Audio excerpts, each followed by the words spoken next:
Buenas amigos, en esta ocasión tenemos a uno de los más grandes expositores, Atahualpa. Ñaño, gracias por haber venido. Quinteiro, Un hermano, honor. gracias a ti.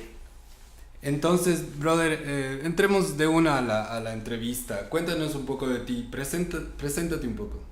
Bueno, yo soy Atahualpa Díaz Ricaurte, quiteño, 30 años, de los cuales más de 10 estuve viviendo por fuera, estuve por Gringolandia, estuve por Argentina, estuve por Brasil.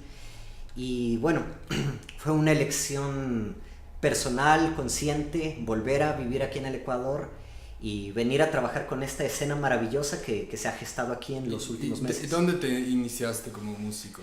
Bueno, realmente me inicié como músico aquí en el Ecuador. Mi papá es colombiano, es acordeonero, entonces crecí escuchando San Juanitos, escuchando cumbia en el acordeón, aunque me trataron de inculcar más el jazz y la música clásica, que nunca terminó de calar, pero fue más por ese lado. Entonces desde chico, desde más o menos los 4 o 5 años, ya le acompañaba a mi papá a las cumbias, en los bongos, en la guacharaca.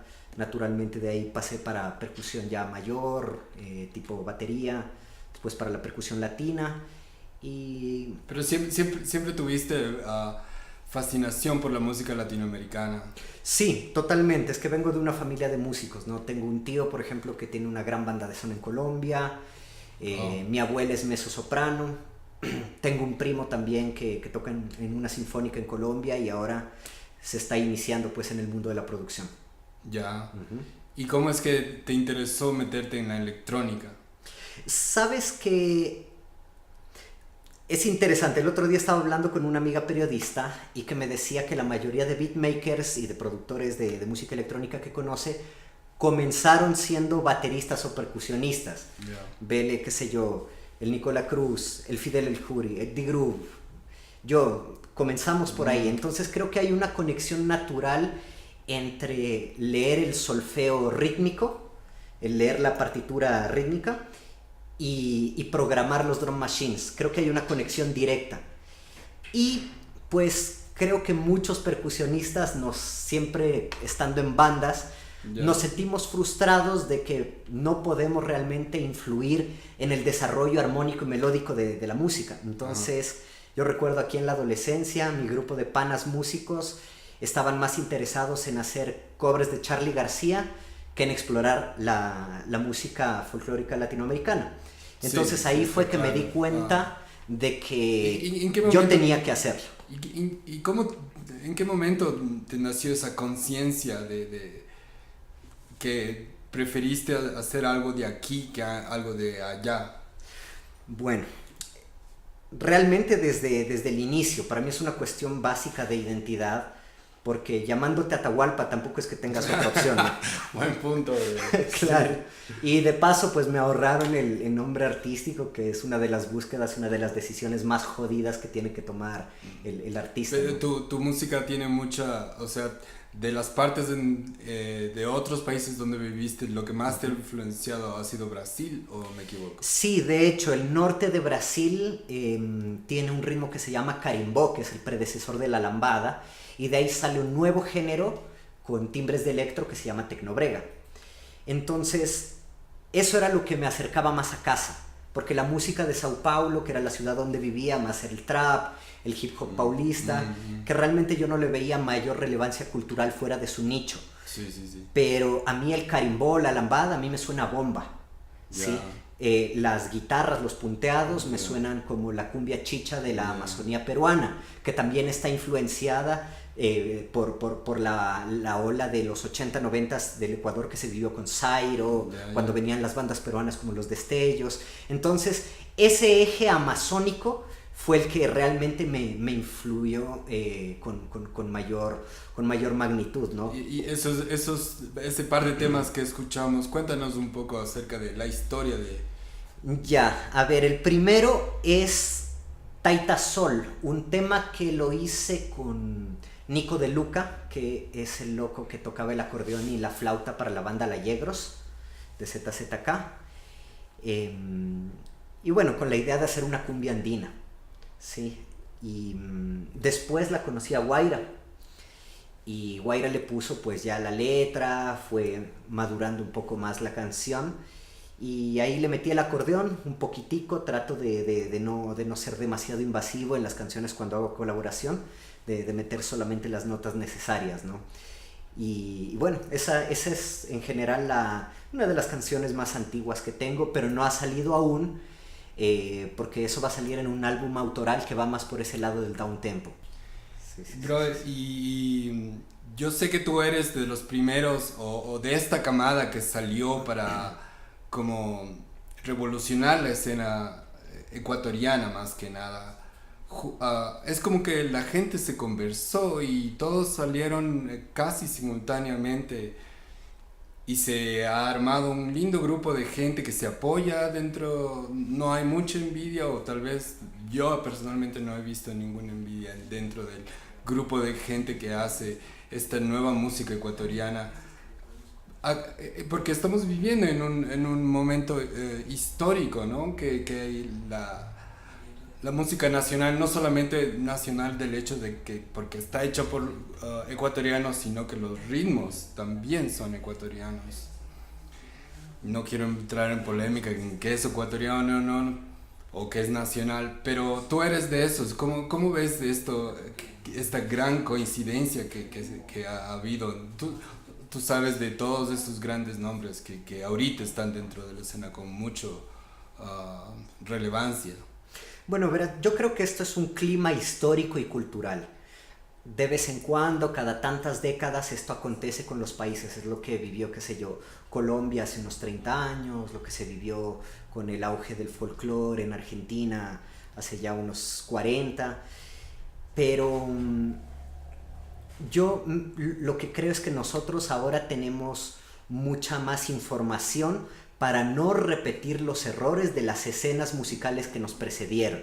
Lo que tú hablabas, tipo de vernos entre nosotros como competencia, porque en el momento, esta es una cosa bien interesante que aprendí en Sao Paulo con los colectivos de reapropiación del espacio público, como Voodoo Hop, como Tropicaos, como la gente de Macumbia, Mamba Negra, Caps Lock, que en vez de verse como competencia, se juntaron para hacer marketing colectivo.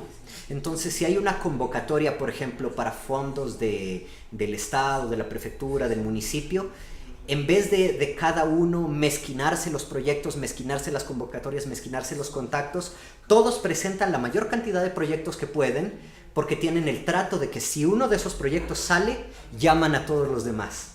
Entonces yo creo que en el momento en que nosotros comenzamos a hacer esto aquí en el Ecuador, en Quito por lo menos, salieron cosas increíbles como lo que fue el Mishki Fest. Claro. ¿Sí? Que ahí tuvimos el honor de la primera vez de tocar con ustedes, con Andes Music Machine, y eso fue una cuestión increíble porque ahí nos dimos cuenta de que son más las coincidencias que las diferencias que tenemos entre nosotros, y que mientras más bandas, más DJs, más proyectos de live, más medios alternativos y mainstream también estén hablando de esta escena, haciendo esta música, haciendo eventos, haciendo fiestas, lanzando sellos, lanzando discos, más va a crecer esto y más trabajo vamos a tener. Claro. ¿Me entiendes? Sí. Entonces no somos realmente ninguna competencia, y eso es lo chévere de la escena que nos armamos ahora. Sí. Y por eso lo que yo quisiera resaltar es la importancia de dar la mano a los que están comenzando, de hacer semillero,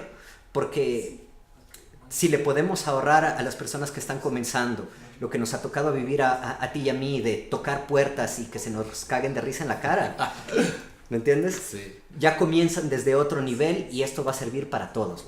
Genial. Yo veo que tú tocas, o sea, eres un músico, tú tocas un instrumento en vivo.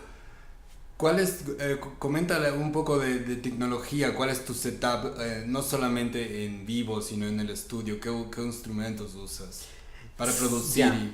Primero, sabes que yo no me consideraría como un músico, porque si vamos ya a cuestiones de interpretación, toco el mínimo posible, o sea, sé tocar lo mínimo posible para poder hacer la música que quiero hacer, ¿ya? Entonces, partiendo de eso, tengo más una aproximación, una mente de productor antes que una mente de músico, ¿sí? Y me parece muy importante por el otro lado, rescatar la cuestión de la interpretación en vivo, sea lo que sea que estés, qué sé yo, metiendo las escalas en unos pads, sea que estés tocando una guitarra MIDI como el David West, o esto, o qué sé yo, o lo que suele hacer el Nicola con sus reverbs, o lo que hace Lascivio con las marimbas, ¿sí?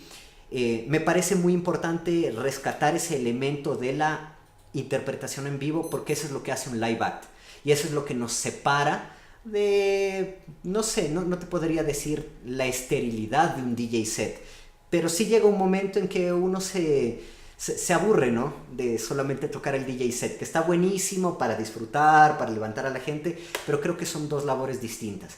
Y eso me parece genial, porque a través de la interpretación, de la inclusión de instrumentos en el acto en vivo, también nos vamos capacitando más y nos vamos inspirando más para hacer nuestra propia música y no solamente tocar la música de los demás. Y bueno, entrando en la parte geek, ya. Exactamente,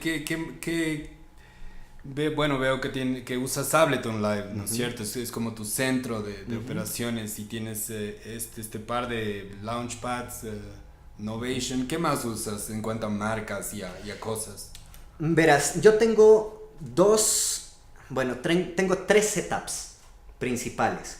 El primero, simplemente una S4 de Native Instruments, que es para mezclar cuando quiero hacer tipo collage en el momento, porque las herramientas de looping de Traktor me fascinan.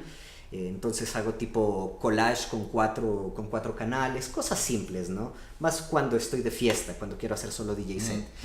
De ahí tengo que es mi setup principal, que es el que utilizo para live act, pero a veces hago un poco de live set también, porque tengo algunas canciones preparadas, warpeadas.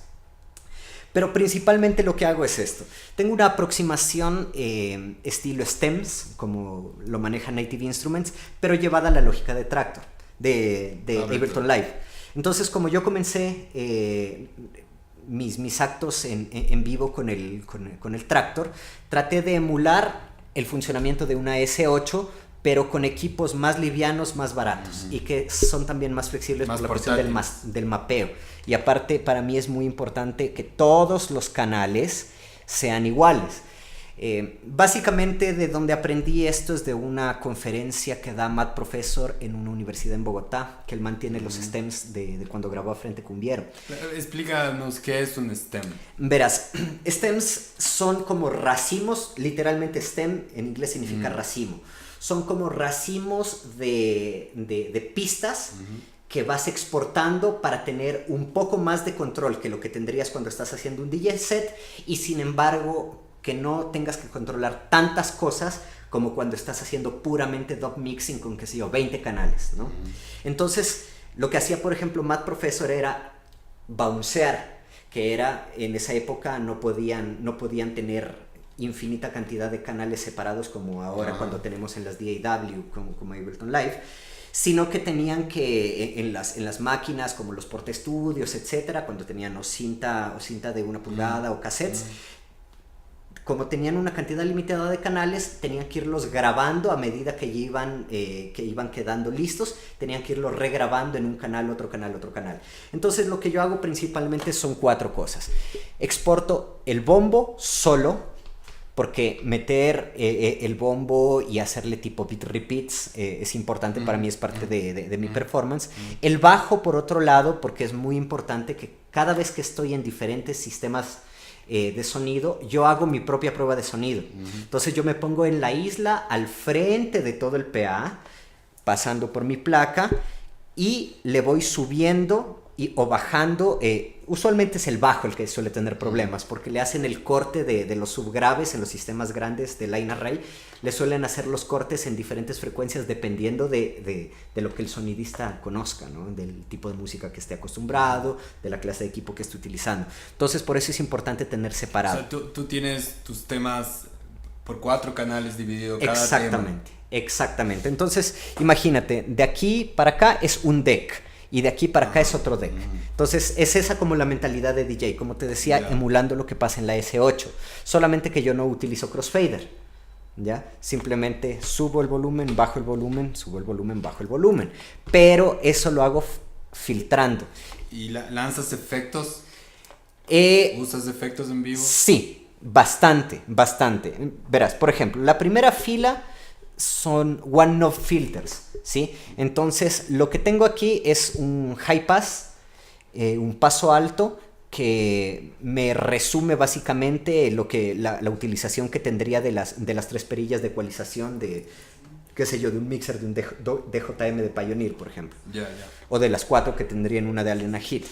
De aquí, la siguiente es eco, porque a veces necesito meter los elementos, o sea, darles la profundidad en el espacio con el reverb, ¿sí? No utilizo los paneos porque rara vez tenemos sistemas que estén en estéreo, ¿sí? O 4.1, sí, ¿sí? Cierto. Y aquí está al final tengo los beat repeat, que el beat repeat básicamente es lo que emulas, son los loop rolls que se hacen en las máquinas de DJ. Entonces hago tu. Por eso es que tengo el bombo separado. Entonces tengo bombo, bajo, toda la percusión menor y armonías, y aquí tengo las melodías secundarias y las voces, porque las principales las hago en los instrumentos. Pero cada canal lo tienes ya masterizado. No. Le pongo simplemente un compresor multibanda, que de hecho me lo tuneó el Lascivio Bohemia, que para live es una luz. Eso lo tengo en el máster, porque también me parece interesante ir analizando qué tal está sonando mi mix cuando estoy en los PAs grandes. ¿Y todo lo que usas es nativo de Ableton o usas otras marcas para los efectos, por ejemplo? No, en vivo no utilizo plugins porque trato de que la máquina sea lo más confiable posible. Entonces, en la máquina de performance tengo Ableton Live original y no utilizo ningún plugin externo. El setup de producción lo armé basado en la lógica que tiene el Quijosis de cómo utiliza las group boxes y los samplers en conjunto. ¿En tu estudio estamos hablando? Sí, en mi estudio, pero esto más o menos lo copié de cómo el Quijosis utiliza el Octatrack junto con la Tempest. Entonces lo que yo hago es que el centro de mi rig es un push, pero el push lo que está haciendo es secuenciando 3 sintetizadores externos. Entonces para percusión utilizo un Nord Drum 2, de ahí tengo 4 voces más que usualmente utilizo bajos y arpegiadores en un Access Virus TI, y de ahí tengo un Novation Nova, que este Novation es increíble por los arpegiadores que tiene, que fueron de los que dieron inicio al trance. Este es un sintetizador del año 94 más o menos. Entonces ese es como que el principal que tengo para las melodías más chillonas que le meto, ¿ya? Entonces la idea es esa, tener la lógica de una group box, pero con un cerebro digital mucho más flexible, que sería la computadora, y todo esto secuenciado en el push. Y ahí sí en el estudio usas otras marcas de plugins. Sí, ahí utilizo solamente plugins de Waves. Waves. ¿Y tienes instrumentos VSTs? No. Todo el audio que yo genero es externo, exactamente. Todo es hardware. Todos mis sintetizadores son digitales, ¿sí? Pero son digitales hardware. Entonces, cuando un sintetizador puede hacer el proceso DSP dentro de sí mismo, la calidad de sonido también es otra. Y aparte, las posibilidades de síntesis que tienes en un sintetizador hardware, el mismo hecho de poderlo tener en las manos, llevarte a la casa, fumarte un bareto y ahí tripear y hacer la síntesis sonora, me cambia el workflow de estar frente a la computadora. Es cierto.